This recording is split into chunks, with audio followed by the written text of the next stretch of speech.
This is 8-1, Work Together, found on page 205 of the textbook and 157 and 158 and 159, whatever, in the workbook.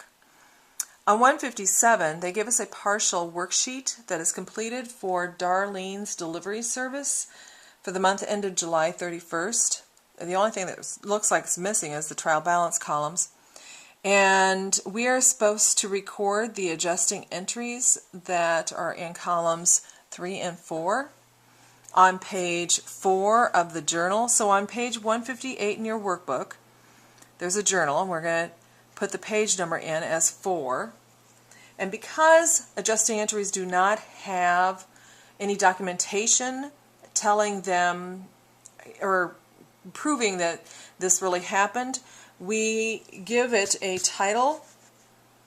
So we write in adjusting entries, centering it in the account title column. And this is our excuse for leaving the document number column blank. Then they tell us the date, so I'm going to go down a cell. July 31st, and of course the first one always has to have the year in it for that page. And A would be my first adjusting entry. The debit part of A is always listed first, so that would be, if I look on the partial sheet here, it is supplies expense 713, and the credit is just supplies 713. So I'm going to put in supplies expense. There isn't a special amount column, so we're using the general. General debit 713,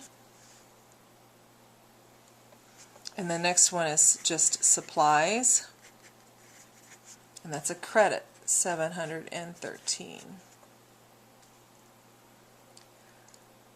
Now we repeat the date again for the next transaction, which is adjustment B.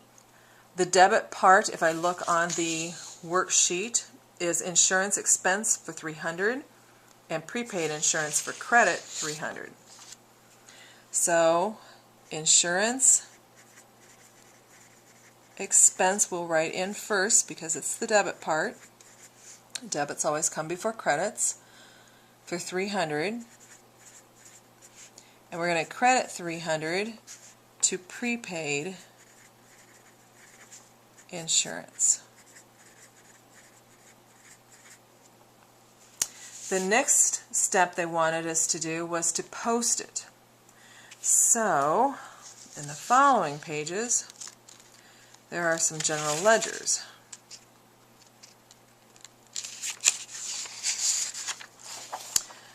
The first one we need to find is supplies expense. And that would be on page 161.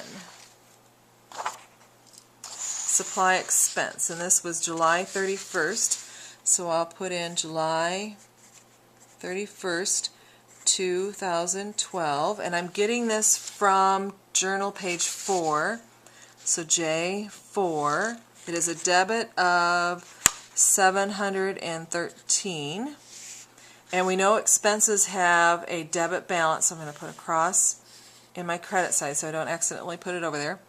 713 is now my new debit balance. Account number is 540. So I'll go back to my worksheet. There we go, we do see it, alright. And go to the post reference column for supplies expense and put in 540. The next one is supplies, and that's back on page 159. Also the same date, and they already have a balance in there. We just have to put the day in, which is the 31st. We're getting this from journal page 4. It is a credit of 713. So then I will take my calculator, 963 minus 713 equals, I have a new debit balance of 250. And because this is a asset, I'm going to cross off the credit side so I don't accidentally put anything there. 250. The account number is 140. So I come back to my work or my journal and put in 140 for the post reference. To expenses again, back to page 161.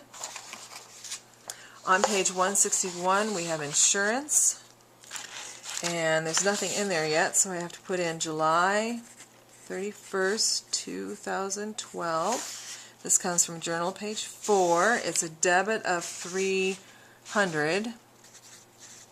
Expenses have a normal debit balance, so I'm going to cross off the credit side and put $300 over in the balance debit side. Account number 520 will go in the post reference column.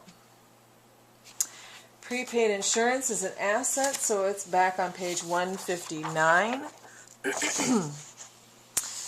It already has a balance in there, so we just have to repeat the day, which is the 31st, and then it's journal page 4.